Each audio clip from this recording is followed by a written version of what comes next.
오늘은 이스라엘의 회복과 예루살렘의 기쁨이라는 제목입니다. 이제 저희가 이사야서 마지막 66장을 보고 있고요. 이 마지막 예언은 새하늘과 새 땅에 관한, 그래서 영원한 회복과 기쁨이 회복될 시간들을 이야기하고 있는데요. 오늘 새벽에도 나눴지만 하나님을 향한 올바른 신앙, 어떤 신앙이냐면 여호와를 경외하는 신앙이라고 했습니다. 행위를 요구하지 않고요, 하나님을 경외하는 것이 예배의 본질입니다. 이거 잊으시면 안 돼요. 그게 진짜 예배예요. 그래서 여호와를 경외하는 자들에게 나타나는 모습은 무엇이냐? 첫 번째는 마음이 가난하다고 했죠. 겸손하다고 했습니다. 높고 위대하신 하나님을 볼 때마다 도저히 교만할 수가 없어요. 그분 앞엔 엎드릴 수밖에 없죠. 두 번째는 심령의 통회함이 있다고 그랬습니다. 거룩한 그분 앞에 서 보세요. 통회자복하지 않을 수가 없어요. 죄가 깨달아지니까요.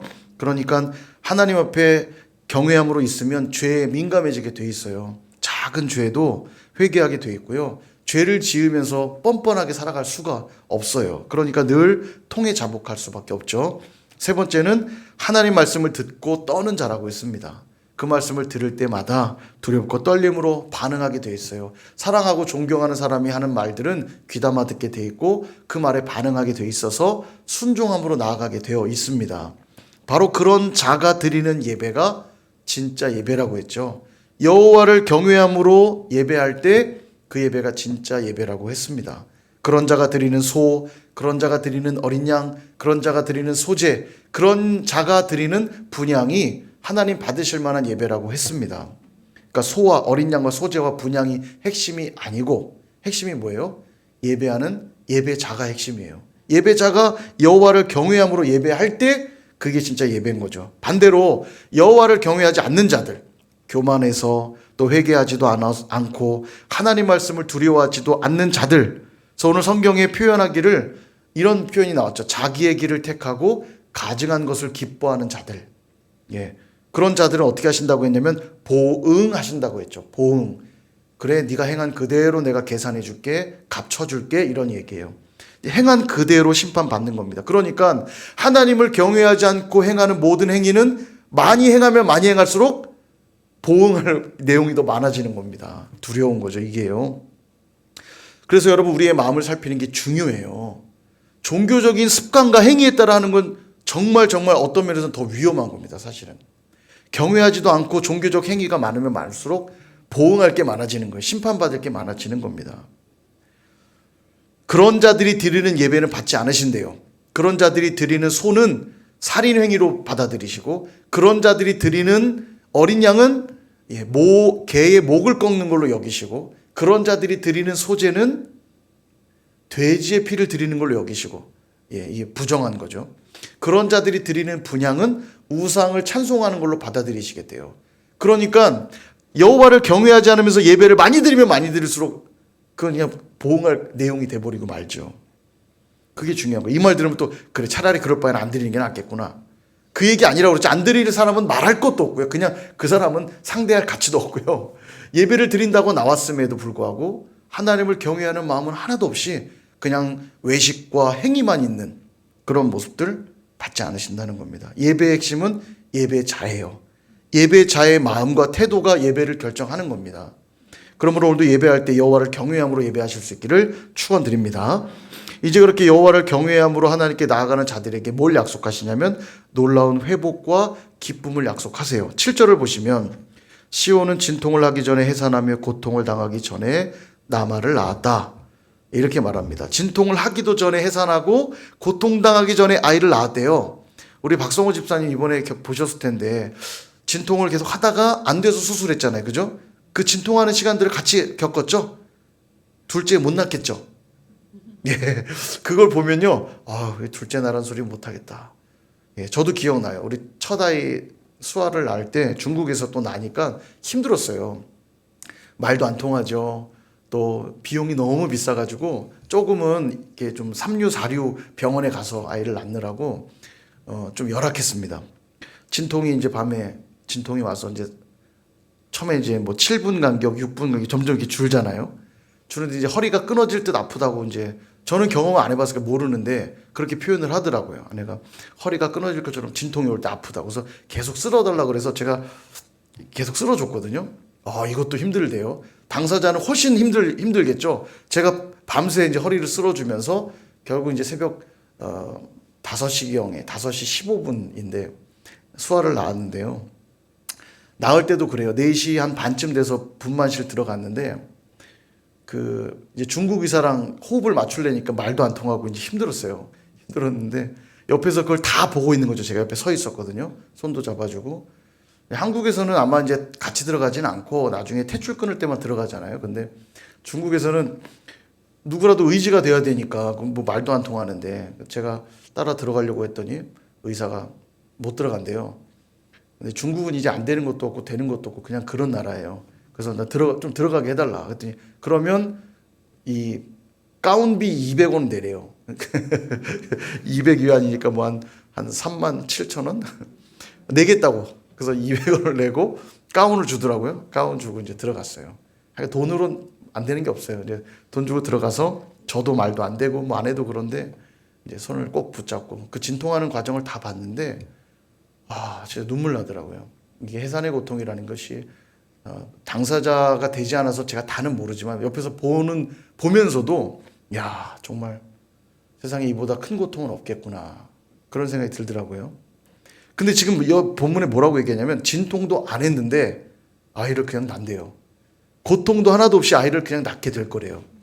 예, 이따가 이제 뒤에 설명해 드릴게요. 이 내용이 뭔지. 그러니까 여러분 이게 얼마나 놀랍잖아요. 그죠?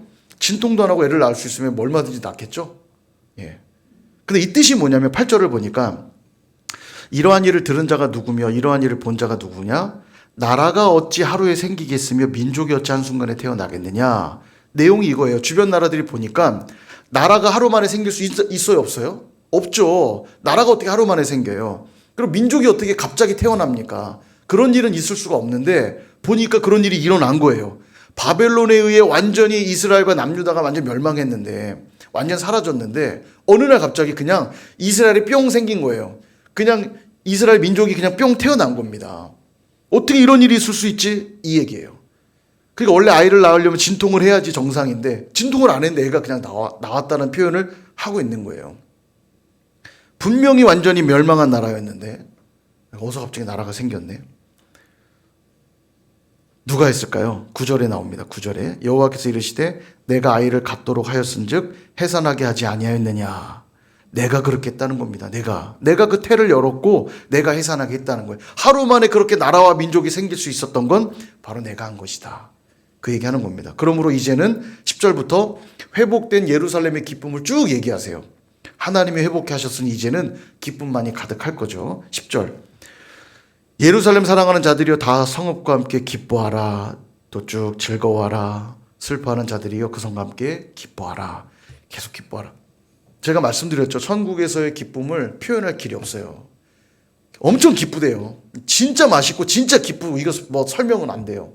그죠? 맛있는 음식 먹고는 야 거기 진짜 맛있어. 진짜 그냥 할 수 있는 거라고 진짜를 늘리는 거 외에는 표현할 게 없어요. 진짜 맛있어. 진짜. 그거 얼마나 맛있는 거예요 도대체. 그런 느낌이라고 이해하시면 됩니다. 기뻐하게 될 거래요. 슬퍼하는 자들도 기뻐하게 될 거래요. 무엇을 상상하든 그 이상입니다. 11절 젖을 빠는 것처럼 위로하는 품에서 만족하고 젖을 넉넉히 빤 것처럼 영광의 풍성으로 말미암아 즐거워하리라.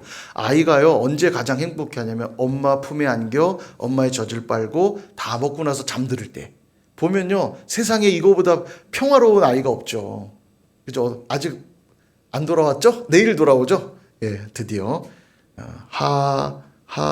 영희 하진이 하영이 비슷해서 하영이 하진이 예, 하영이가 내일 그리고 우리 하진이는 이미 돌아왔죠? 우리 김인자 선생님 어디 안 나오셨나요? 아이를 보고 계신 것 같네요. 예. 이번 주에는 이제 아마 그 도우미를 부를 수 없어서 제가 들은 것 같아요. 이번 주에는 옆에서 아이를 좀 케어해야 된다고 하신 것 같은데 아마 지금 영상으로 예배하겠죠. 아마 하진이를 보고 있을 것 같아요. 엄마 품에서 편히 잠드는 그 아이, 엄마의 젖을 빨고 편히 잠드는 아이처럼 복된 게 어디 있습니까? 그 영광의 풍성함을 설명하는 거예요. 마음껏 엄마의 젖을 빨고 잠들어 있는 아이처럼 그렇게 즐거워하게 될 것이다. 12절과 13절에 보면 여호와께서 이와 같이 말씀하시되 보라 내가 그에게 평강을 강같이 자, 이 표현을 잘 보셔야 돼요. 평강을 강같이. 문나라의 영광을 넘치는 시내 같이. 여기 강과 시내를 잘 보셔야 됩니다. 강과 시내. 성경은 단어를 쓸 때 그냥 아무 단어나 쓰지 않아요. 우리가 그래서 제가 말씀드렸죠. 축자 영감설이라고 하나님이 사용하는 단어 하나하나에도 다 의미들을 담아두시는 거거든요. 강, 시내. 예, 그렇게 표현해요. 그리고 13절 내가 어머니가 자식을 위로함 같이 내가 너희를 위로할 것이다. 그렇게 말씀합니다. 평강을 강처럼 부으시고 영광을 시내같이 주시겠대요. 물이 진짜 중요한 거잖아요. 고대로부터 사람들의 문화는 항상 강을 중심으로 문화가 꽃피었죠. 이집트 문명은 나일강을 중심으로, 또 인더스 문명은 인더스강을 중심으로, 그 다음에 중국 문명은 황하강을 중심으로, 그죠? 그 다음에 바벨로니아, 메소포타미아 문명은 이 유프라데스, 티그리스 강을 중심으로 그렇게 문명들이 세워진 것처럼 인류 역사 속에 물을 빼놓고는 이야기할 수 없는데요. 특별히 이 팔레스타인 땅은 물이 귀하잖아요. 물이 별로 없는 지역이에요. 그런데 이 말을 하는 겁니다. 물이 전혀 부족하지 않는 상태. 계속해서 물을 흘려보내 주시겠대요. 그러니까 그 풍성함이 얼마나 대단한지를 강조하고 있는 거죠. 그렇게 위로해 주시겠대요. 자, 안 다가오시는 것 같은데 다른 예시를 들어드릴게요. 통장을 찍을 때마다 잔고가 계속 들어있는 거예요. 느낌 팍팍 오죠? 이거 100만 원이 또 들어있네? 실컷 장 보고 들어와서 또 통장 찍기가 또 100만 원이 들어있네? 100만 원 좀 약한가요? 1000만 원, 1000만 원, 여기 또 1000만 원. 1000만 원. 자동차를 샀는데 또 1000만 원. 집을 1000만 원으로 집은 안 되겠고. 예. 여하튼 느낌이 확 오죠? 이게 돈으로 비유를 들어야만 느낌 온다는 게 좀 안타까운 현실이지만, 돈은 그만큼 중요합니다, 사실. 예, 돈은 중요해요. 그런 위로가 있으니 얼마나 위로가 됩니까? 잔고를 볼 때마다 위로가 되잖아요. 오늘 회사 가서 일해도 피곤치가 않아요. 어차피 오늘 또 집에 오면 잔고가 또 가득 채워져 있을 테니까. 그 표현입니다, 이게요. 강을 엄청나게 물을 흘려 보내주시겠대요. 그래서 14절 너희가 이를 보고 마음이 기뻐서 너희 뼈가 연한 풀의 풍성함 같으리라. 너희 뼈가, 이 단어가 중요하다고 그랬어요. 뼈가 중요합니다. 너희 뼈는 풀의 무성함 같을 거래요. 여러분, 풀이 가득한 동산을 상상해 보세요. 좋죠. 풀이 가득한 동산.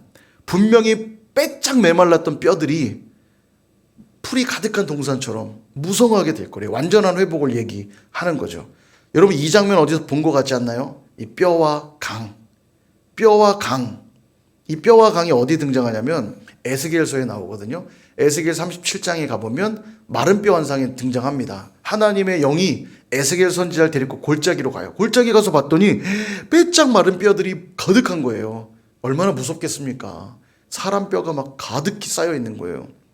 하나님 질문합니다. 인자야, 이 뼈들이 살 수 있겠느냐? 그러니까 에스겔이 대답하기를 주님만 하십니다. 주께서 하십니다. 그러자 대언하라고 시켜요. 뭐라고 대언하라고 시키냐면 마른 뼈들아 여호와의 말씀을 들을지어다.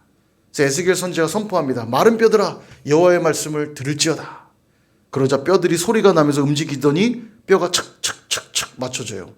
그러더니 맞춰진 뼈 위에 힘줄이 생기고 살이 오르고 가죽이 덮여요. 살 가죽이 덮인 거죠. 그런데 생기가 없어요. 몸은 다 만들어진 생기가 없자 또 대언하라고 시켜요. 생기야 불어서 살아나게 하라. 에스겔 선지자가 또 대언하니까 그 마른 뼈들의 생기가 들어가면서 큰 군대가 되는 환상을 보게 됩니다. 에스겔이 본 이 환상이 뭐냐면 바벨론 포로 이후에 회복되게 될 이스라엘을 말하는 환상이거든요. 그러니까 오늘 이 이사야 말씀과 일치하는 내용이죠. 뿐만 아니라 에스겔 47장을 가보면 강 환상도 봐요. 성전 문지방에서 물이 흘러나오는 환상을 봅니다. 성전 문지방에서 물이 이렇게 흘러나오는데 이 물이 점점 차오르더니 발목을 잠그고 무릎을 채우고 허리를 채우고 나중에는 사람이 전부 잠길 만큼 큰 강이 돼서 사람이 도저히 건널 수 없는 강이 되는 장면을 보게 됩니다. 그리고 이 강물이 닿는 곳마다 모든 생물이 살아나는 걸 보게 되는 거예요. 막 번성하게 되는 거죠. 여러분, 사람이 잠길 만큼 큰 강이 됐으니 이 강이 곳곳으로 흘러가겠죠. 그러니까 모든 것이 다 회복되고 살아나는 걸 보게 되는 겁니다. 뿐만 아니라 그 강 좌우편에 보니까 나무들이 서 있는 거예요. 그런데 이 나무의 열매가 끊이지가 않는데 달마다 새로운 열매를 계속 맺는 겁니다. 그런 나무 보셨어요? 사과나무에는 사과가, 배나무에는 배가, 수박나무에는 이게 반응이 없으시니까 예. 축복합니다. 근데요, 이 강 좌우편에 있는 나무에는 매 달마다 새로운 열매가 열리는 걸 보게 됩니다. 이사야 66장 오늘 읽은 본문의 이미지가 이 에스겔 이미지와 똑같은 거예요. 마른 뼈로 가득했는데 하나님 말씀이 선포되니까 이 마른 뼈에 힘줄이 생기고 살이 올라오고 가죽이 덮이면서 생기가 불어와, 말씀의 생기가 불어와 완전히 살아나게 된다는 거예요. 그리고 성전으로부터 흘러나오는 이 물들이 조금 흐르는 정도가 아니라 풍성하게 흐르자 그 물이 닿는 곳마다 회복되는 역사가 일어난다는 거죠. 새로운 열매들이 가득가득 맺히게 되는 걸 보게 되는 겁니다. 여러분 오늘 보세요. 해산의 고통과 또 강물이 흘러넘쳐 열매 맺는 장면. 여러분 이 장면은 어디로 가야지 볼 수 있는 장면이냐면 첫 번째로 에덴 동산으로 가면 볼 수 있는 장면입니다. 에덴 동산으로 가보면 처음에 에덴 동산 설명을 어떻게 하냐면 강이 흘러나와 동산을 적시며 그 강이 4개의 근원으로 갈라졌더라 이렇게 나와요. 그러니까 에덴 동산은 어떤 곳이냐면 강이 흘러넘치는 곳이에요. 그리고 이곳에는 많은 나무들이 심겨져 있는데 풍성하게 열매 맺는 땅이에요. 동산나무의 모든 실과를 네 마음껏 먹어라. 그 얘기는 열매로 가득한 땅이 에덴 동산입니다. 강이 흐르고 열매 맺는 땅이에요. 아직 죄가 들어오지 않은 이 땅은 되게 풍성하고 복된 땅입니다. 그리고 그 중앙에는 선악과와 생명나무가 있죠. 하나님의 말씀에 순종하기만 하면 영원토록 누리게 될 그 영생복락하게 될 귀한 그 땅, 에덴 동산. 그런데 인간이 죄를 지음으로 에덴 동산에서 쫓겨나게 되죠. 땅은 가시덤불과 엉겅퀴를 내게 되고 땀을 흘려 수고해야만 땅의 소산을 먹을 수 있는 그런 저주를 받게 됩니다. 그리고 또 하나가 뭐냐면 여인들은 해산하는 수고, 진통을 해야만 하고 고통을 당해야만 아이를 낳는 저주가 임하게 되죠. 그러니까 죄를 짓기 전에는 진통하기 전에 고통을 받기 전에 가능했던 일이었을지 모르지만 죄를 짓고 나서는 이제 진통을 해야만 하고 고통을 당해야만 되는 상황이 된 거예요. 죄로 인해 깨어졌던 하나님의 형상들 그리고 이 땅의 모든 무질서들 이것이 하나님이 무엇으로 회복시키냐면 예수 그리스도로 회복시키신 것입니다. 예수 그리스도의 그 십자가 사건과 그분의 재림으로 완전하게 되거든요. 그래서 이 에덴 동산에 처음에 만드셨던 그 아름다운 하나님의 나라가 언제 다시 회복되는 모습을 보여주시냐면 요한계시록에 등장하는데 요한계시록 제일 마지막 장인 22장에 그 처음 만드신 에덴 동산의 장면이 다시 등장해요. 예수님으로 인해 완전히 회복된 그 장면 한번 볼까요? 계시록 22장 1절에서 5절 우리 같이 한번 보겠습니다. 한번 읽어볼까요? 시작. 또 그가 수정같이 맑은 생명수의 강을 내게 보이니 하나님과 및 어린 양의 보좌로부터 나와서 길 가운데로 흐르더라. 강 좌우에 생명나무가 있어 12가지 열매를 맺되 달마다 그 열매를 맺고 그 나무 잎사귀들은 만국을 치료하기 위하여 있더라. 다시 저주가 없으며 하나님과 그 어린 양의 보좌가 그 가운데에 있으리니 그의 종들이 그를 섬기며 그의 얼굴을 볼 터이요 그의 이름도 그들의 이마에 있으리라.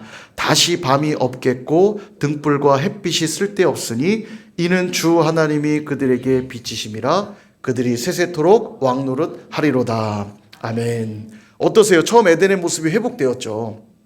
생명수의 강이 흐르고 그 주변에 생명나무가 있어서 열매를 맺는데요. 달마다 열매를 맺고 아까 에스겔에 보는 환상과도 일치하죠. 그리고 만국을 치료한다는 건 모든 게 회복됐다는 걸 의미하는 겁니다. 그래서 그 땅에는 이젠 저주가 없고 어둠이 사라졌대요. 완전히 회복된 그 나라가 바로 새하늘과 새 땅이고 바로 거기가 하나님의 나라죠. 오늘 이사야도 그 얘기를 하고 있는 겁니다. 죄로 인해 진통해야 되고 고통당해야만 출산할 수 있었으나 이제 하나님의 회복이 일어나면 진통하기도 전에 해산하고 고통당하기 전에 아이를 낳게 될 거래요.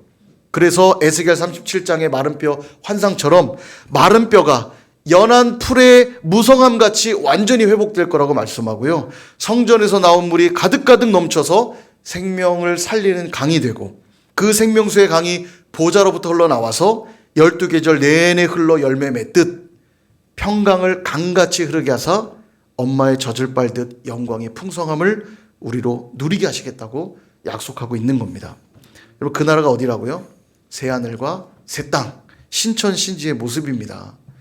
우리가 마지막 날 마침내 누리게 될 나라가 바로 그 나라예요. 믿으십니까? 여러분, 그 나라 사모하고 기대하십니까?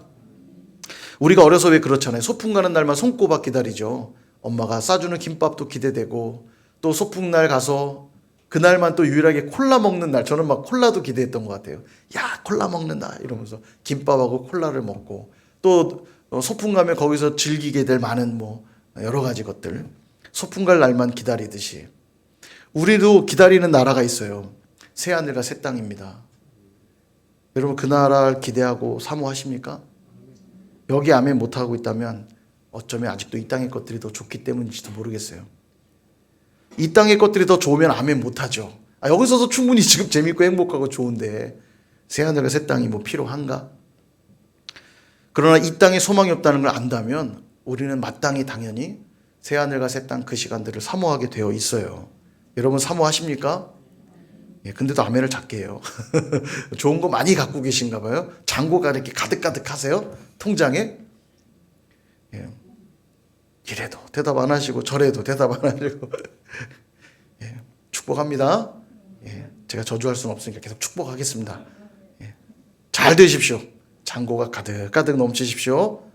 이런 것만 아멘 크게 하시고 새하늘과 새 땅을 사모하십니까? 했더니 아멘. 이랬다가 잔고가 가득가득 아멘. 축복합니다. 사랑하는 여러분, 바라기는 저와 여러분 모두가 새하늘과 새 땅을 사모할 수 있기를 축복합니다. 그 나라는 무엇을 상상하든 그 이상이에요. 그 나라가 어떨지 몰라서 아멘을 못한다면 걱정하지 마십시오. 그 나라는 여러분이 가장 좋은 걸 상상하신 다음에 그것보다 항상 이상이라고 생각하시면 돼요. 근데 그러기 위해서는 새하늘과 새 땅을 사모하신다면 그 나라를 오늘부터 살아내셔야 됩니다. 오늘 만나지 못한 하나님, 오늘 경험되지 않는 천국, 근데 내일 만나고 내일 경험될 일은 만무하잖아요. 그 하나님 오늘 만나셔야 돼요. 그 나라를 오늘 경험하셔야 됩니다. 이 모든 회복의 출발이 어디냐면 바로 생명나무이신 예수 그리스도. 여러분, 예수님 만나셨죠? 예수님 믿으시죠? 그렇다면 오늘 바로 지금 하나님을 만나셔야 되고 하나님의 나라를 경험하셔야 돼요. 그게 마땅합니다. 오늘도 지옥 같고 오늘도 괴로운 인생이 어떻게 천국이 약속되어 있겠어요? 그 나라가 소망되어 있는 자들은 그 나라를 오늘 경험하시는 거예요. 이미 생명나무신 그리스도 우리 만났거든요. 그래서 생수의 강이 그 배에서 흘러 넘치리라. 나를 믿는 자는 그 배에서 생수의 강이 흘러 넘치리라. 이미 그 생명수의 강이 우리에게 흘러왔고요. 그러므로 우리 삶에 풍성한 열매 맺는 겁니다. 이미 예수님을 믿고 있다면. 그래서 결국 예수님을 믿는다는 삶은 어떤 삶이냐면 하나님 말씀을 믿는 것이고요. 하나님 말씀에 순종하는 삶을 말합니다.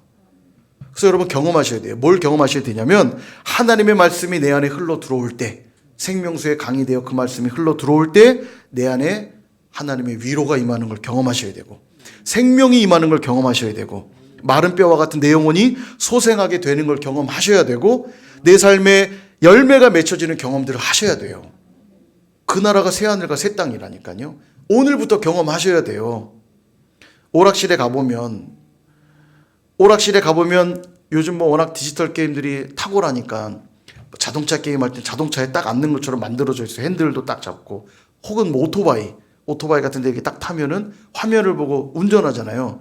요즘은 잘 만들어서 운전도 진짜 같아요. 이게 막 하면 진짜 막 탁 트는 대로 방향도 정확히 가고, 그죠? 다 해보셨죠? 저 선일교회는 이제 기도밖에 안 하니까 경험 없으실 텐데, 오락실에 가보면 그런 게 있어요. 자동차 게임 이런 거 있어요. 상상을 해보세요. 딱 앉아서 오락하면 재밌어요. 진짜 리얼하고. 얼마나 진짜 같냐면 가다가 다른 차 부딪히면 깜짝 놀래죠. 진짜 내가 부딪힌 것처럼 깜짝 놀래죠. 근데 여러분, 느낌은 비슷할지 몰라도 사실은 진짜 움직이는 차가 아니에요. 그건요. 그죠? 근데 우리의 신앙생활도 그럴 수 있어요. 머리로는 동의하고 말은 잘하는데 들은 건 많으니까 아는 것도 많고 또 뭐 머리로도 동의하고 말로도 이야기는 하는데 실제로 움직이지 않는 그 오락실의 자동차와 오토바이처럼 가짜 운전만 하고 있는 사람이 있을 수 있어요. 근데 여러분 진짜 운전하셔야 돼요. 진짜 운전. 우리 인생의 핸들을 쥐고 계신 하나님께 모든 걸 다 맡기고 그분이 우측으로 돌려라, 왼쪽으로 돌려라 말씀을 주실 때마다 우리 인생의 핸들을 움직여서 정말 우리 인생이 앞으로 나아가는 경험들, 다시 말하면 하나님의 위로가 가득하고 하나님의 회복이 가득하고 생명이 넘치는 이런 경험들을 해 나가셔야 된다고요. 그냥 설교 들으면 맞는 것 같으니까 아멘 아멘 하고 그냥 넘어가는 게 아니고요.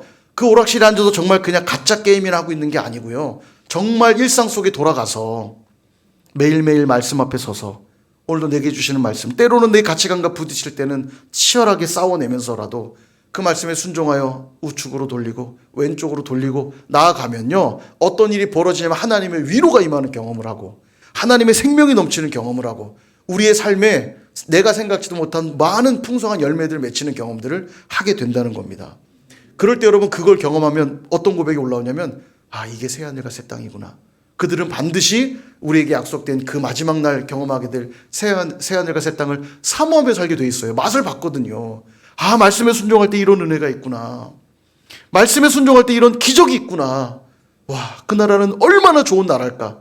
이 죄악된 세상에 살면서도 이런 경험을 하는데 모든 것을 회복시킨 그 나라에 가면 하나님과 어린 양의 보좌로부터 올라오는 생명수의 강에 심겨져 있는 그 나라의 열매들을 맛보고 그 나라에서 살게 될 그 시간들은 얼마나 복된 시간일까 사모하게 되는 것입니다. 여러분, 그게 진짜 신앙입니다.